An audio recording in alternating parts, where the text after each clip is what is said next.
В Пакистане все готово для встречи представителей Ирана и США. Иранцы уже прилетели. Состоится ли встреча? Белый дом остается без своего голоса. Пресс-секретарь уходит в декрет.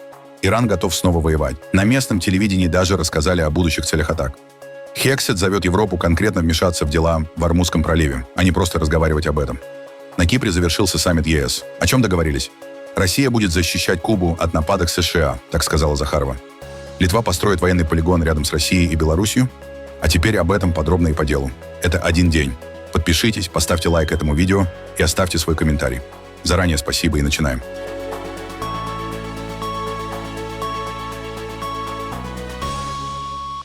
США запускают новый раунд дипломатии с Ираном. В Белом доме подтвердили, спецпосланник Стив Уиткоф и Джаред Кушнер вылетают в Пакистан для личных переговоров с иранской стороной. Встреча пройдет в Исламабаде при посредничестве Пакистана. По данным Вашингтона, Тегеран сам инициировал контакт и настаивает на переговорах лицом к лицу.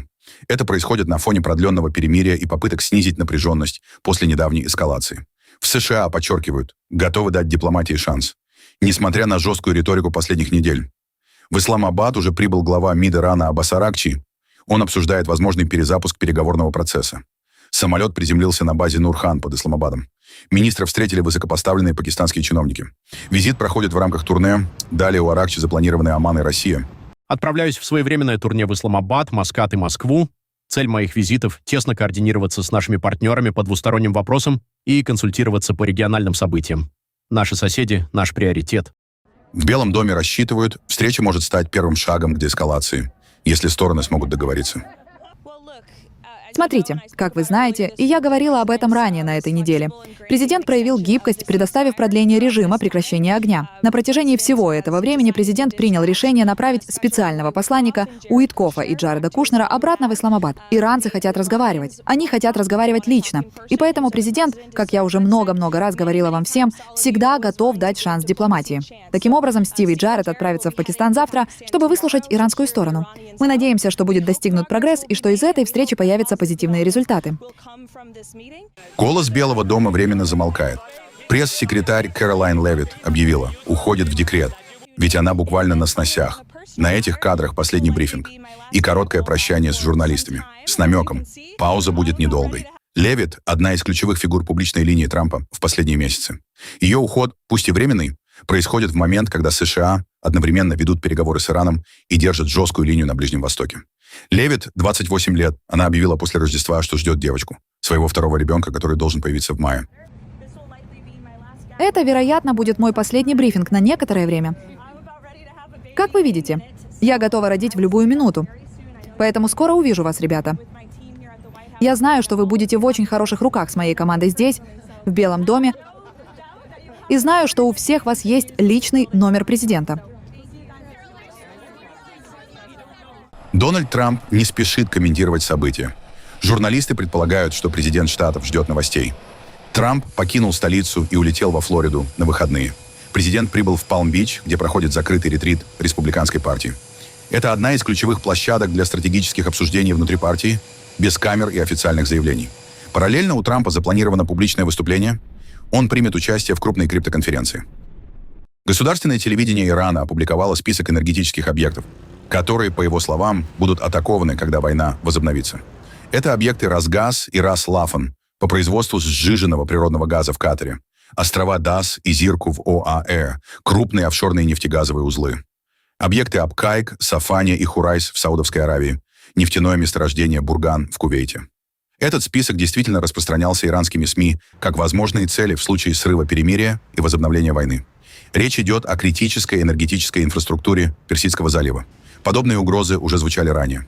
Иран предупреждал о возможных ударах по энергетике стран залива в ответ на атаки по своим объектам. Во время текущего конфликта удары по энергетике уже происходили, включая атаки на объекты в Саудовской Аравии и Катаре, что вызывало скачки цен на нефть и газ. Лидер иранской оппозиции Шахиншах Реза Пехлеви обратился к европейцам. Я хочу обратиться напрямую к людям Европы.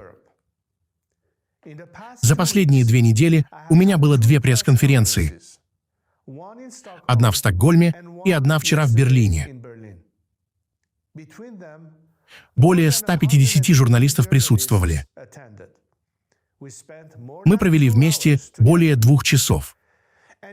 И за эти 2 часа ни один из этих 150 журналистов не задал мне вопрос о 40 тысячах иранцев, убитых на улицах моей страны 8 и 9 января. Ни один из этих 150 журналистов не спросил меня о 19 политических заключенных, казненных за последние 2 недели. Когда я сказал им, что есть 20 политических заключенных, в настоящее время приговоренных к смерти, ни один из этих 150 журналистов не задал о них вопрос. Их, похоже, больше интересует критика Америки, вопросы о том, почему Соединенные Штаты и Израиль убили диктатора, который уничтожал наш народ на протяжении 47 лет, чем критика режима, который совершает эти убийства. Так что знайте это. Будет ли Европа с нами или нет? Будут ли ваши журналисты выполнять свою работу? Проявят ли ваши политики мужество действовать или нет? Я буду бороться за свой народ и свою страну. Даже если нам придется делать это в одиночку, мы будем бороться, пока Иран не станет свободным. США готовы подключить Европу к операции в Ормузском проливе. В Пентагоне заявили, Вашингтон ждет серьезных действий, а не разговоров, на фоне эскалации вокруг Ирана. Американские военные продолжают жесткую блокаду. Под контроль попадают все суда, связанные с иранскими портами. Уже десятки кораблей развернуты обратно, а в отдельных случаях дело доходит до применения силы. В Пентагоне утверждают, ситуация остается рискованной. В регионе фиксируют активность иранских катеров, угрозы коммерческим судам и попытки минирования. При этом в США подчеркивают, Европа пока ограничивается обсуждениями. Но именно она больше всего зависит от поставок энергии через Ормуз. Вашингтон дает сигнал, либо союзники включаются в операцию, либо безопасность ключевого маршрута останется на ответственности американских военных. Во-первых, как я уже упоминал, Центральное командование США продолжает поддерживать строгую блокаду всех портов. Мы обеспечиваем выполнение блокады по всем направлениям против любого судна, любой национальности, которая следует в иранский порт или территорию, или выходит из них. Мы внимательно отслеживаем суда, представляющие интерес, направляющиеся в Иран и выходящие из Ирана. Они находились вне зоны блокады, когда она была введена. И, как все видели, на прошлых выходных мы готовы и развернуты для их перехвата. В течение 6 часов судно и его экипаж неоднократно игнорировали предупреждения США, после чего эсминец ВМС США реализовал серию заранее спланированных, тщательно выверенных мер эскалации, включая 5 предупредительных выстрелов. Судно и его экипаж продолжали игнорировать предупреждения. И после исчерпания всех других мер Центком санкционировал вывод из строя судна «Туска». Американские моряки предупредили экипаж «Туска» покинуть машинное отделение. И примерно в 9 утра по восточному времени эсминец вывел из строя двигатель «Туска», выпустив 9 инертных снарядов из 5-дюймовых орудий Марк-45 точно в машинное отделение и моторный отсек на борту «Туска». Неудивительно, что судно после этого сообщило о проблемах с двигателем, остановилось и начало выполнять указания и приказы США. Часть того, о чем говорит президент, это обеспечение того, что если будут попытки безрассудно и безответственно устанавливать новые мины, мы будем с этим разбираться. Это нарушение режима прекращения огня, поэтому транзит сейчас осуществляется гораздо более ограниченно, чем кому-либо хотелось бы видеть, и с большим риском, чем люди хотели бы видеть. Но это потому, что Иран ведет себя безответственно, используя малые и быстрые катера, суда, как я уже говорил, с установленным на них оружием. Это коммерческие суда, в некоторых случаях круизные лайнеры. Круизные лайнеры, которые проходили, подвергаются угрозам. Я знаю, что сейчас много разговоров. Вы видели? Я бы назвал это глупой конференцией в Европе на прошлой неделе, где они собрались и говорили о том, чтобы говорить о том, чтобы, возможно, что-то сделать когда-нибудь потом, когда все закончится. Это пока не серьезные усилия. Мы бы это приветствовали. Мы бы приветствовали серьезные европейские усилия что-то сделать с этим проливом и этим маршрутом, учитывая, что именно их энергетические возможности находятся под наибольшей угрозой. Я думаю, это сигнал тревоги. Это сигнал тревоги для стран по всему миру. Либо у вас есть возможности, либо нет. В противном случае вы оказываетесь в зависимости от такой страны, как Иран. И единственная страна, которая может что-то с этим сделать, это вооруженные силы Соединенных Штатов. Европа готовится к новой реальности и больше не рассчитывает только на НАТО. Саммит ЕС на Кипре стал поворотным. Лидеры обсуждали не просто кризисы, а собственную безопасность, деньги и влияние. Главное решение – усиление поддержки Украины. ЕС окончательно утвердил пакет в 90 миллиардов евро и новый раунд санкций против России. Эти деньги должны закрыть большую часть потребностей Киева в ближайшие годы и усилить оборону. Параллельно лидеры обсуждали энергетическую безопасность. На фоне кризиса звучат тревожные оценки. Нынешняя ситуация может объединить последствия сразу нескольких энергетических шоков. От нефтяных кризисов прошлого до современных конфликтов. Отдельный блок – расширение. Украина снова заявила о готовности к вступлению, но в ЕС дают понять – процесс будет долгим. Саммит на Кипре показал главное. Европа пытается перейти в режим стратегии. Больше денег, больше обороны, больше самостоятельности. И главное – попытка не просто пережить кризисы, а перестроить систему под новую эпоху. В центре внимания оказался Иран и весь Ближний Восток. Эскалация в регионе, угроза Ормузскому проливу и риски для мировой энергетики заставили ЕС искать собственные инструменты влияния. Европа хочет создать реальный механизм коллективной обороны. Не декларацию, а рабочий план. Теперь Брюссель намерен прописать, как именно страны будут защищать друг друга в случае атаки. Фактически это сигнал. Европа готовится действовать самостоятельно. В заключении первые лица Евросоюза отправили ряд месседжей Ирану. И действительно, как вы сказали, Иран продолжает атаковать своих соседей и подавлять собственный народ. Поэтому мы считаем, что снятие санкций должно быть обусловлено проверкой деэскалации, в частности, прогрессом в международных усилиях по сдерживанию его ядерной угрозы, а также изменением в подавлении собственного народа. Вы описали элементы этого.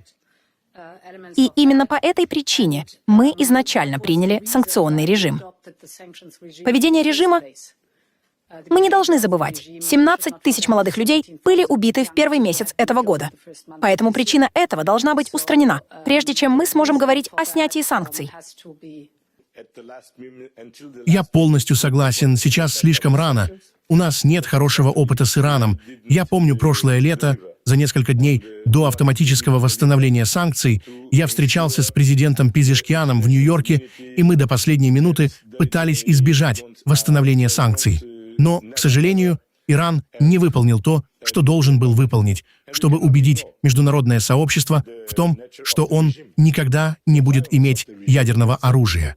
И мы не можем игнорировать природу режима, насилие режима против своего народа и тысячи людей, которых они убили совсем недавно.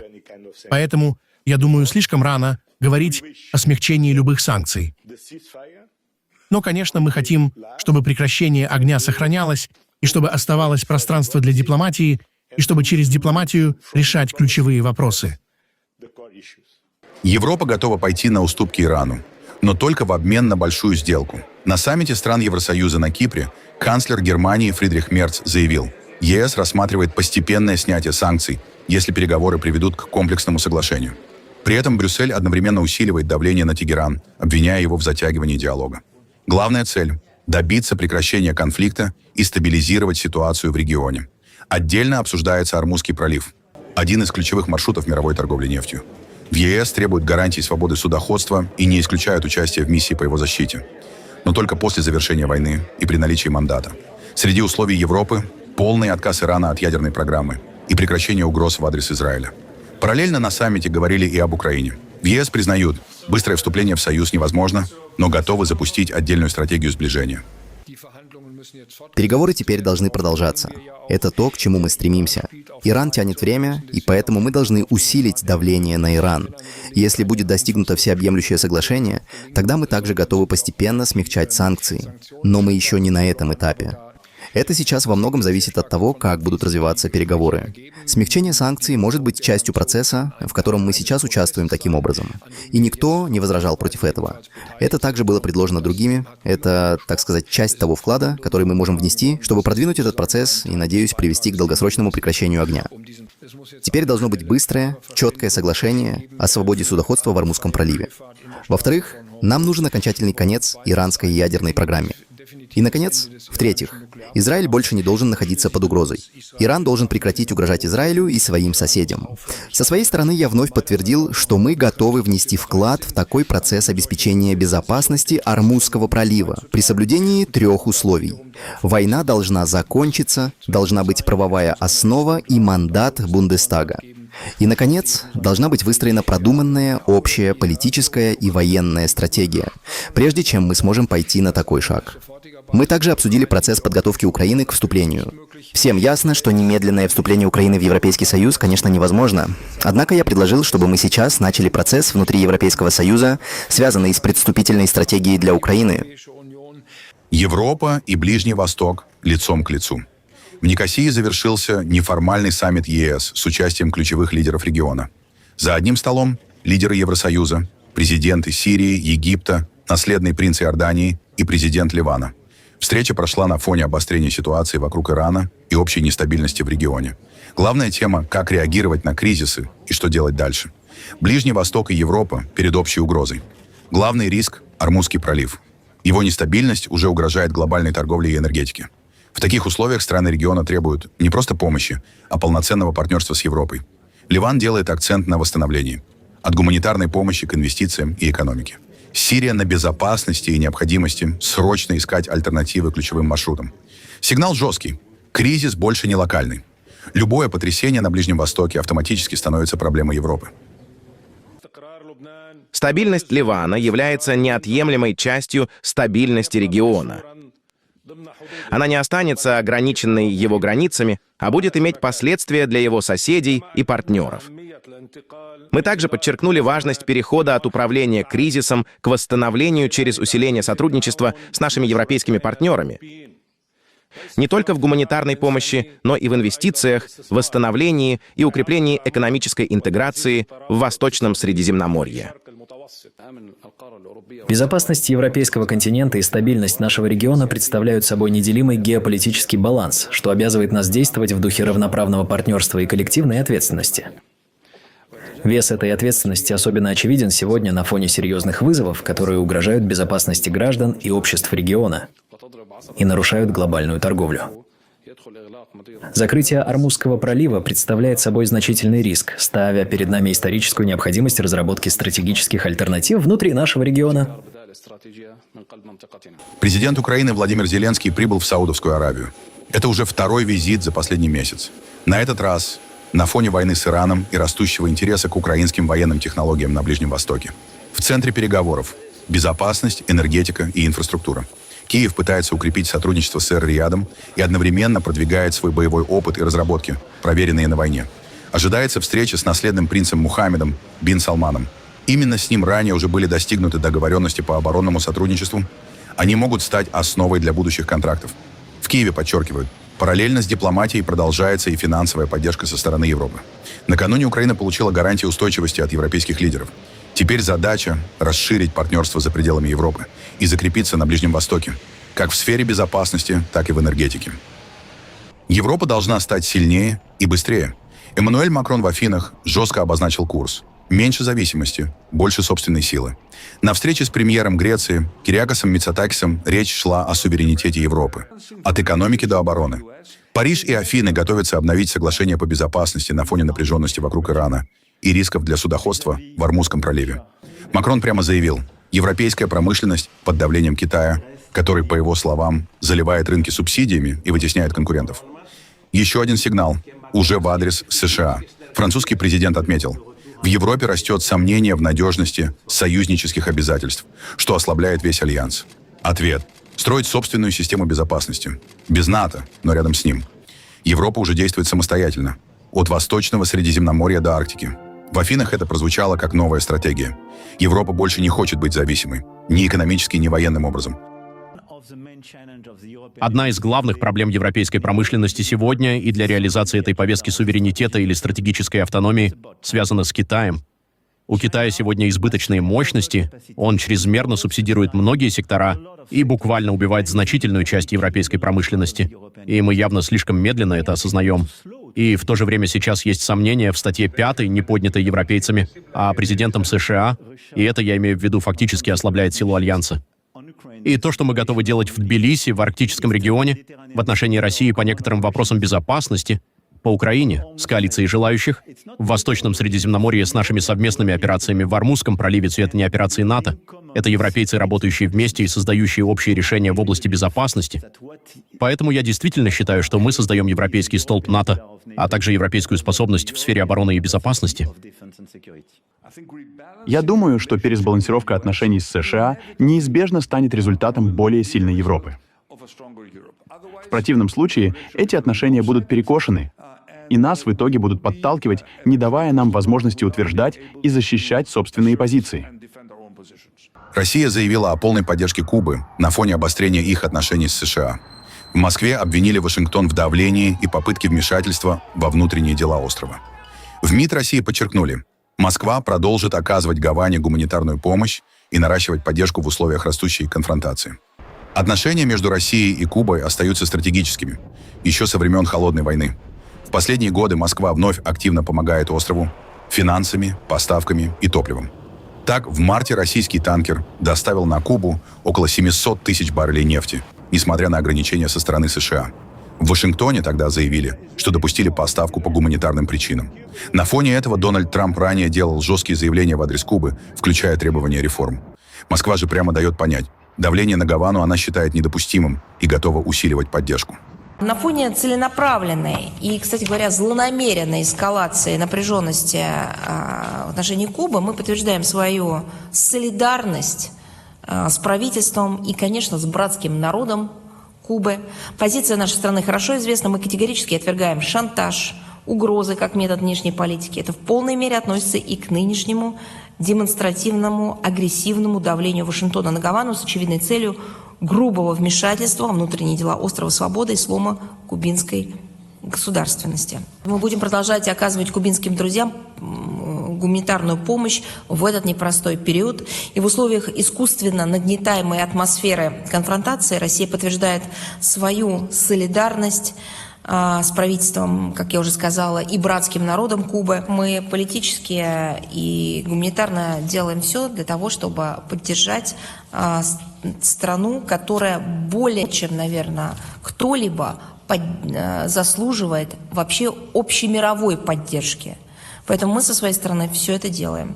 Литва усиливает оборону на самом уязвимом участке НАТО.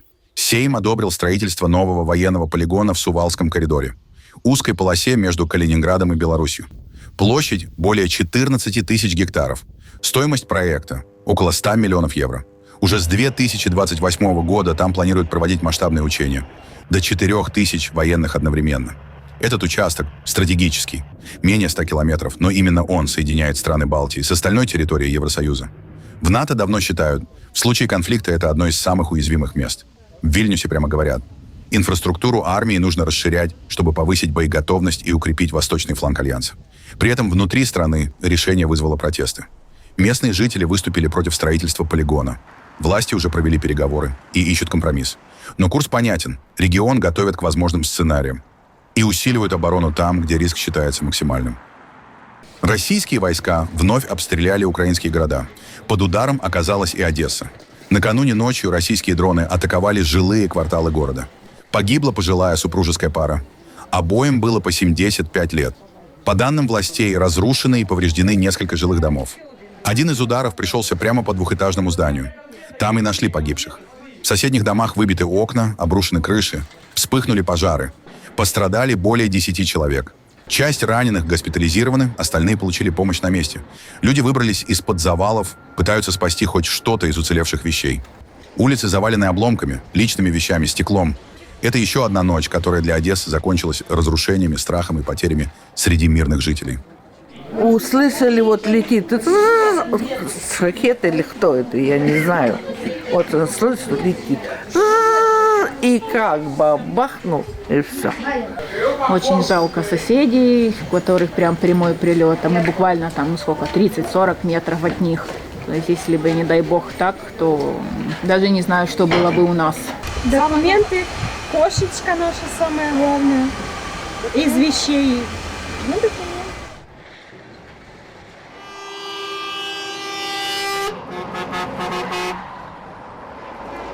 Украина возвращает своих. В рамках обмена с Россией домой вернулись 193 военнопленных. Среди них военные, пограничники и полицейские. Многие с ранениями. Некоторые прошли через сфабрикованные уголовные дела на территории России. Первые минуты на свободе — это звонки родным, объятия, слезы. Люди, которые месяцами, а иногда и годами были вне связи, наконец возвращаются домой. Каждый обмен — это не просто цифры. Это конкретные жизни, которые удалось вытащить из войны. Я тобі казав, що ви поїдете. А ти мені казав, що не поїду. Чекайте, мам. Дуже сумую і люблю вас, мам. Все добре у нас.